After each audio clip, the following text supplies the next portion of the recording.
এবারে সিরিয়ার রাজধানী দামেস্ক দখলের জন্য এগোচ্ছে সরকার বিরোধীরা। আর এর আগে দক্ষিণে দারা ও উত্তরে হামার পর দেশটির গুরুত্বপূর্ণ শহর হোমস দখলের জোর চেষ্টা চালাচ্ছে তারা।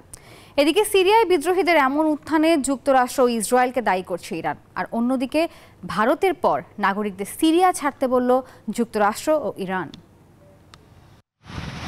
বিদ্রোহীদের সঙ্গে সিরিয়ার প্রেসিডেন্ট বাশার আল আসাদ বাহিনী চলমান সংঘর্ষে উত্তপ্ত হয়ে উঠেছে গোটা সিরিয়া। দেশটির গুরুত্বপূর্ণ শহর আলেপ্পোর নিয়ন্ত্রণ হারানোর পর একের পর এক শহর কবজায় নিচ্ছে সরকার বিরোধীরা। দারা ও হামার পর দেশটির গুরুত্বপূর্ণ শহর হোমস দখলেরও চেষ্টা চালাচ্ছেন তারা।